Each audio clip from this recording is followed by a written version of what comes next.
네, 여러분 안녕하세요. 김태형입니다. 자, 우리 첫 번째 시간에는 전자회로가 무엇인가, 그래서 비선형 소자가 포함된 회로, 그런 것들을 전자회로다라고 우리가 불렀고요. 저번 시간에는 그 전자회로에 대한 지식을 어디다가 응용하는가, 도대체 왜 배우는가, 그런 얘기를 했었죠. 한마디로 지금 그 모든 전자장비들이 전자회로로 구성되어 있기 때문에 우리가 이 과목을 배운다. 그게 사실 결론이었습니다.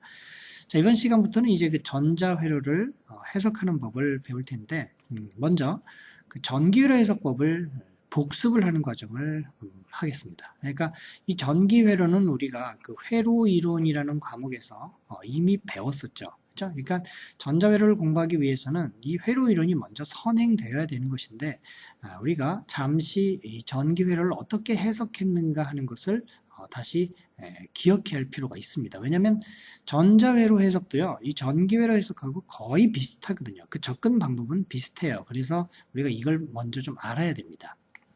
자, 그래서 이 전기회로를 어떻게 해석했는가 하는 것을 먼저 살펴보도록 하겠습니다. 먼저 여러분하고 같이 공유해야 되는 지식이 이 해석이라는 단어, 이 analysis라는 단어, 이 해석이 뭡니까, 여러분? 전기회로를 해석합니다라는 말이 무슨 말이죠?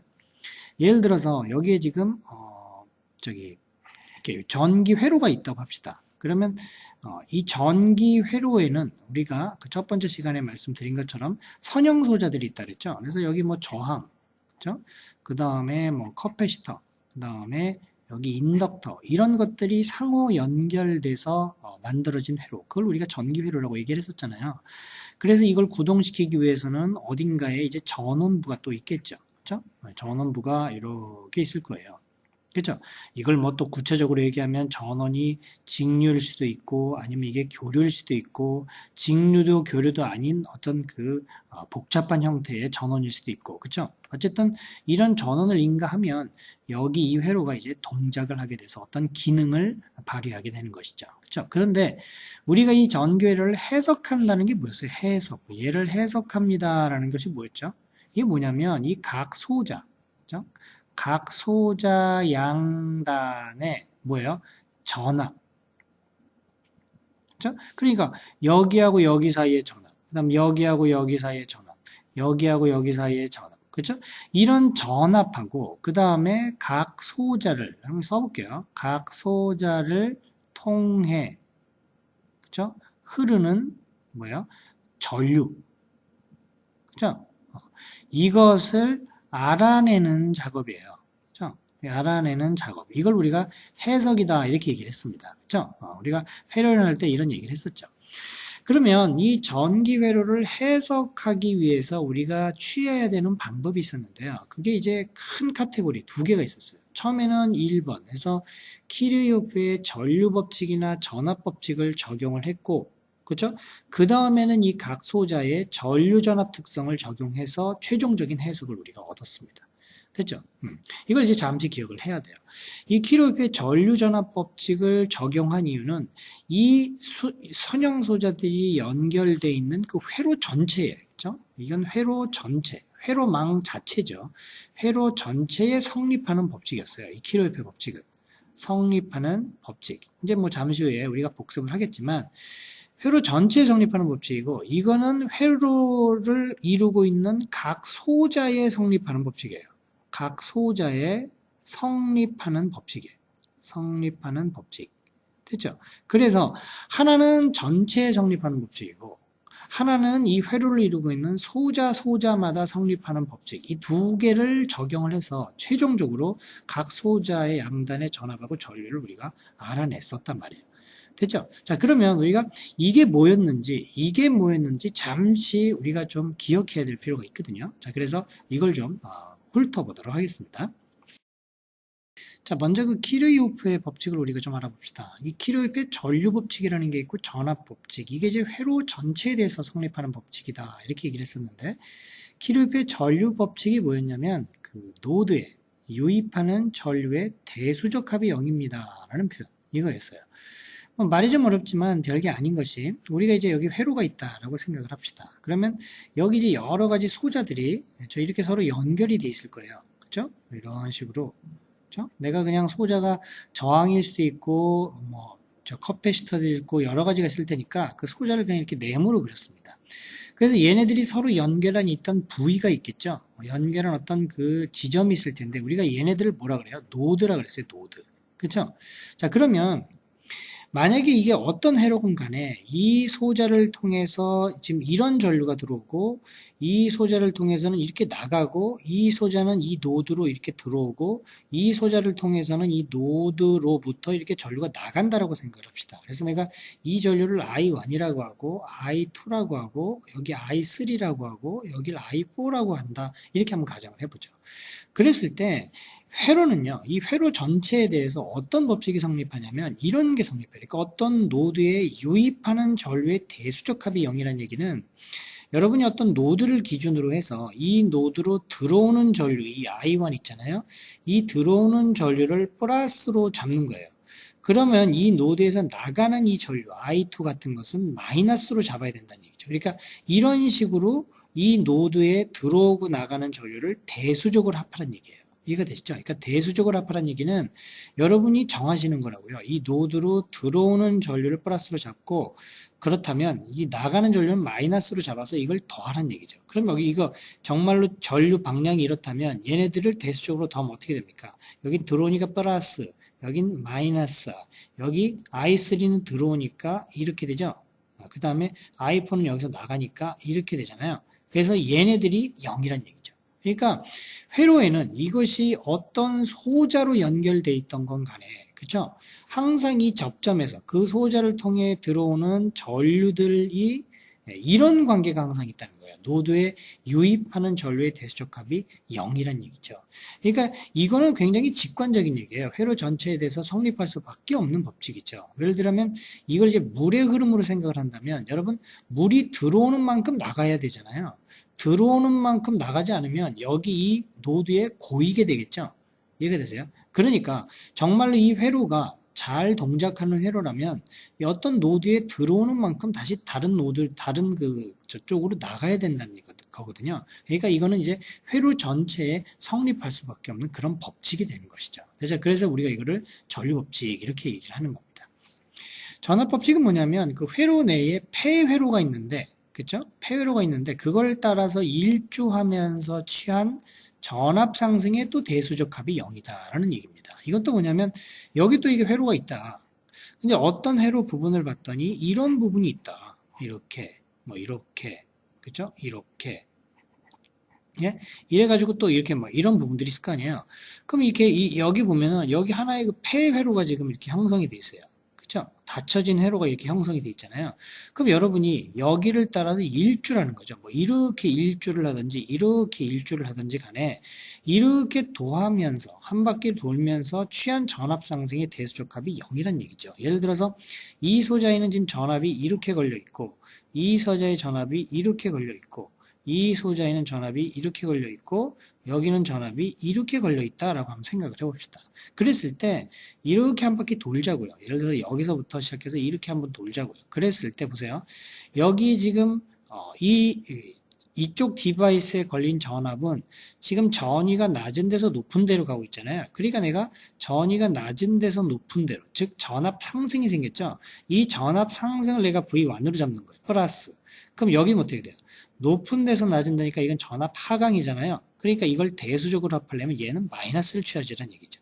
여기는 마이너스에서 플러스니까 플러스고요. 여기는 플러스에서 마이너스로 낮아졌으니까 이렇게 취하라는 얘기죠. 이렇게 대수적으로 합하면 항상 이렇게 된다는 얘기예요. 자, 그래서 이거는 회로 자체에 이제 성립하는 그런 법칙들이죠. 그러니까 회로가 정말로 잘 동작을 한다면 여기에 노드를 통해서 유입하는 전류의 대수적 합이 0이고 그 다음에 어떤 폐회를 통해서 우리가 전압 상승을 대수적으로 합하면 0이 나와야 된다는 사실. 그렇죠? 이것은 어떤 회로든 간에 어떤 그 소자들끼리 연결돼 있던 간에 항상 성립해야 되는 법칙이다. 그래서 우리가 이것을 항상 적용을 했은 겁니다. 됐죠? 그래서 전기회로는 첫 번째 스텝이 바로 이거를 적용하는 일이었어요. 그런데요, 이 소자가 비선형 소자라도, 그렇죠? 우리가 이제 여기서 염두해야 될 것은 나중에 이제 전자회로 할 때 여기 있는 이 소자가 선형이 아니라, 그렇죠? 이런 소자들이 비선형일지라도 이거는 여전히 성립을 해요. 이해가 되죠? 그래서 이렇게 각 소자가 그렇죠? 비선형일 때, 비선형 소자일 때도 그렇죠? 여전히 키르요프의 법칙은 성립한다는 얘기입니다. 이해되죠? 이건 너무나 당연한 일이에요. 왜냐하면 여기 어떤 소자가 있건 간에 이게 만약에 예를 들어서 비선형 소자라고 합시다. 그렇죠? 그러면 여기 이게 비선형 소자라도 이 소자가 이 회로가 정상적으로 동작은 되면 들어온 만큼 전류가 나가야 돼요. 그렇죠? 그렇죠? 여기 이게 비선형이라고 합시다. 그래도 얘를 일주하면서 이 전압 상승의 대수적 합은 0이 돼야 된다는 얘기입니다. 이해가 되시죠? 그러니까 이거는 회로 전체에 성립하는 법칙이기 때문에 이거는 나중에 전자회로 해석할 때 비선형일지라도 이거는 항상 성립해야 된다는 얘기죠.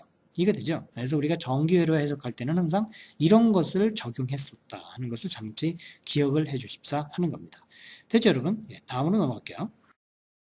자, 우리가 지금 이제 전기 회로를 어떻게 해석하는가를 보고 있습니다. 이전에는 그 키르요프의 법칙을 이용해서, 즉 회로 전체에 성립하는 법칙을 이용해서 우리가 이런 식들을 유도할 수 있다라고 얘기를 했습니다. 지금 이 첫 번째 보는 것이 우리가 앞에서 설명드린 것처럼 KVL, 그쵸? KCL. 우리가 키르요프의 커런트 법칙을 쓴 거고, 이거는 키르요프의 볼테지 법칙을 써서 얻어내는 식이죠. 그러니까 여러분이 이제 회로를 봤다. 그럼 거기 여러 가지 이런 접점들, 노드들이 있을 거란 말이에요. 그럼 노드마다 이런 식들을 유도할 수 있겠죠. 그죠? 이건 지금 이 노드에서 이런 식을 유도한 거고, 여기 어딘가에 또 다른 노드가 있겠죠. 그 노드에 또 이게 유입되는 전류의 대소의 합을 우리가 구해보면 또 식이 또 이렇게 하나 얻어질 거예요. 그죠? 근데 어쨌든 이 KCL을 이용을 하면은 전부 다 이 I에 대한 식들이 쭉 얻어질 거래요. 그죠? 자, 그래서 이제 이 I의 식으로부터 우리가 이 각 소자의 전압을 이제 구해야 되는 거거든요. 그쵸? 지금 예를 들어서 이 소자다. 지금 이 소자 이름이 D1이다. 그럼 이 D1이라는 소자에 I1이라는 전류가 지금 흐르고 있잖아요. 여기 이 소자에 I4라는 전류가 흐르고 있잖아요. 근데 그런 전류들 사이에 이런 관계가 있다라는 것을 지금 안 거예요.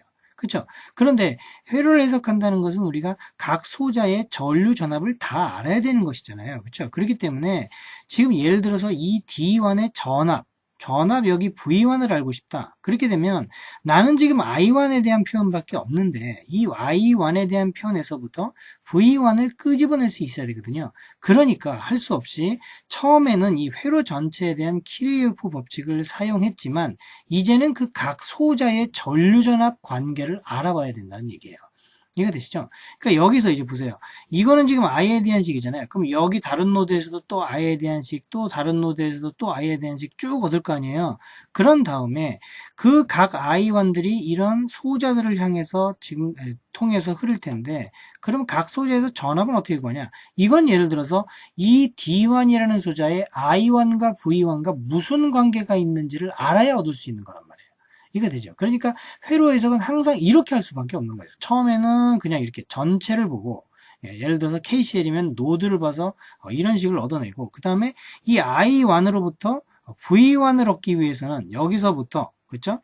우리가 V1은 어떻다라는 식을 얻기 위해서는 뭘 알아야 돼요? I1과 그렇죠? V1의 관계를 알아야 된다는 거죠. 그렇죠? 이해가 되세요? 그 관계로부터 우리가 이 V1에 대한 식이 여기서 얻어지는 거예요. V1에 대한 식이 여기 얻어진다는 얘기예요. 그럼 얘도 마찬가지로 어떻게? 여기서 I2, 여기서 여기잖아요. 그죠? 지금 I2가 이 디바이스를 통해서 흐르는데 이 디바이스에 여기서 이 V2와 I2와의 관계를 안다면 여기에서부터 이 각 소자의 전류단합 특성으로부터 또 어떻게 돼? V2에 대한 또 식이 또 얻어지겠죠? 그러니까 이 모든 노드에 대해서 I1에 대한 식을 얻었으면 각 소자의 전류전압 특성을 알면 이제 어떻게 됩니까? 전부 다 V에 대한 식이 얻어진단 말이에요.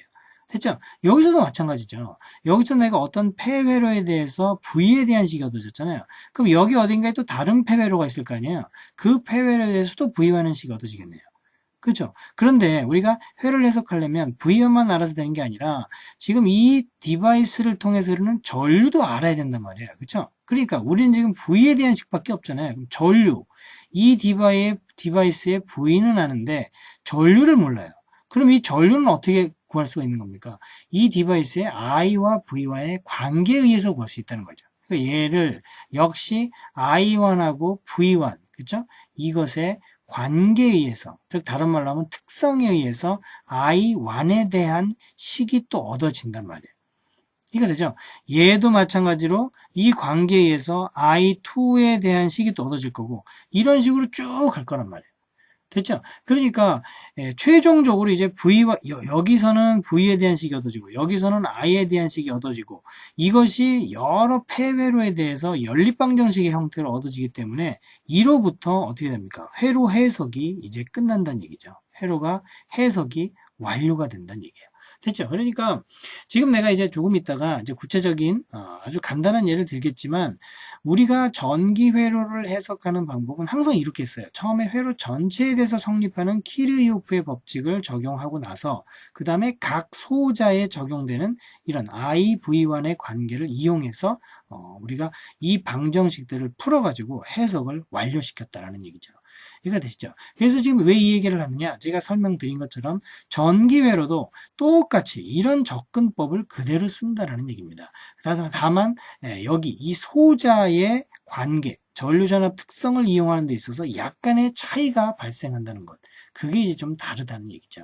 됐죠? 자, 지금은 그냥 제가 이론적인 설명만 쭉 했었는데, 이거에 대한 이제 예를, 아주 간단하지만 예를 들어서 이 절차를 다시 한번 보여드리도록 하겠습니다. 네, 예를 이제 하나 들어보죠. 어떤 식으로 해석을 하는지 한번 봅시다. 자, 아까 제가 말한 것처럼 여기에 있던 회로가 이렇게 있습니다 라고 얘기를 했었잖아요. 그리고 이 바깥에 뭐 전원을 제가 그렸었는데, 이런 그 그림을 유지하면서 제가 한번 그려볼게요.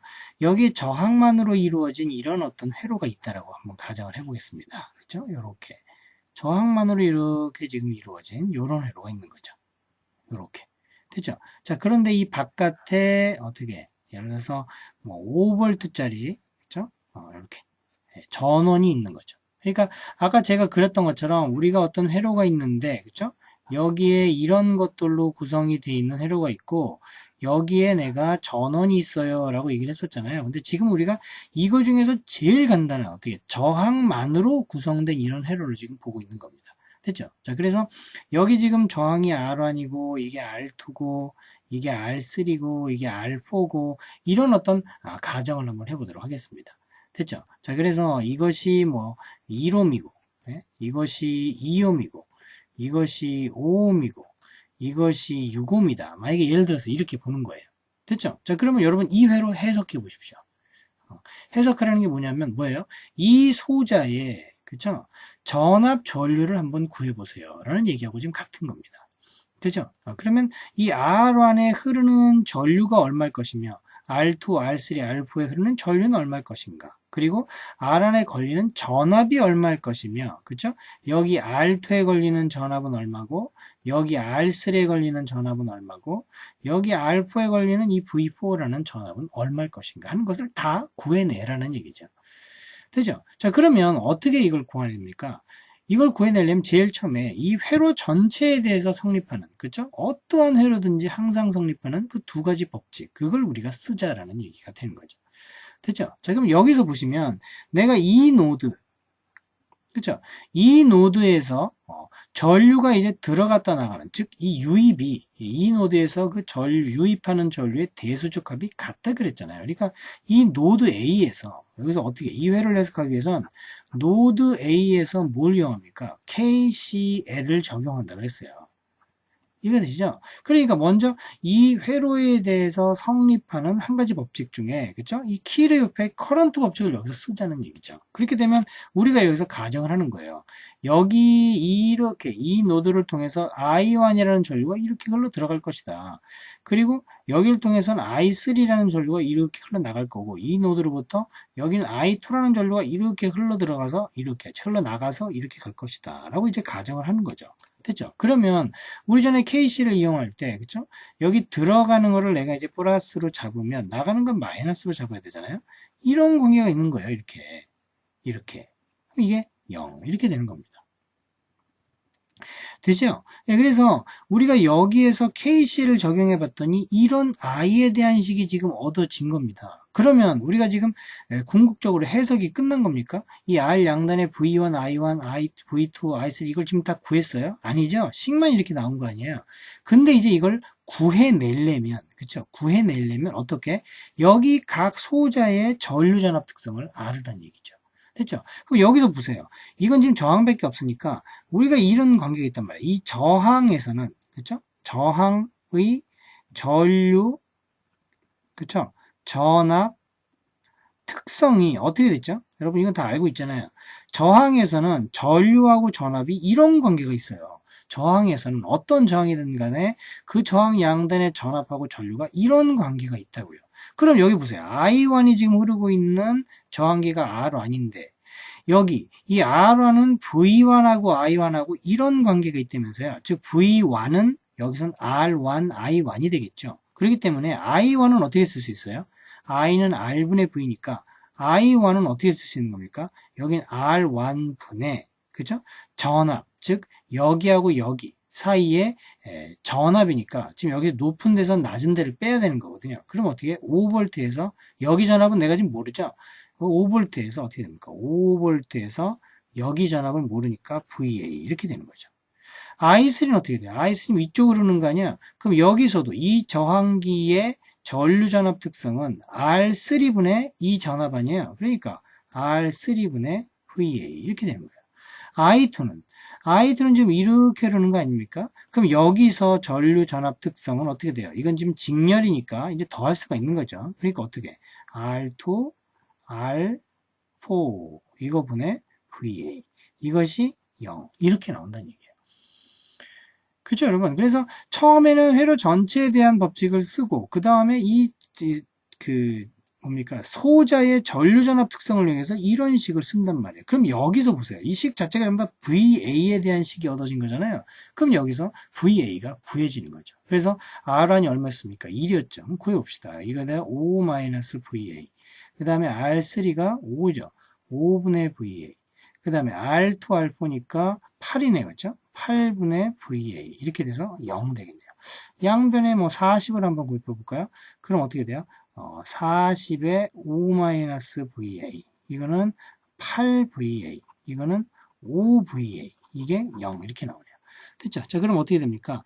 40에다가 이거 13이니까 53이네요. 그래서 53VA 이렇게 되죠. 그 다음에 200 이렇게 되죠. 그러므로 VA는 얼마 나와요? 53분의 200V 이렇게 나오는 겁니다. 됐죠? 그래서 이제 보세요. 여기가 지금 결과적으로 여기가 53분의 200V가 나온 거예요. 됐죠? 그러면 이 회로 해석이 이제 다 되기 시작하죠. 왜?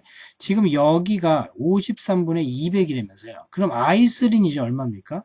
여기에 전류전압 특성에 의해서 I3는 R3분의 요거 53분의 200 아니에요. 그러니까 I3 구해지죠. 제가 이건 뭐 구하지는 않고 말로만 하겠습니다.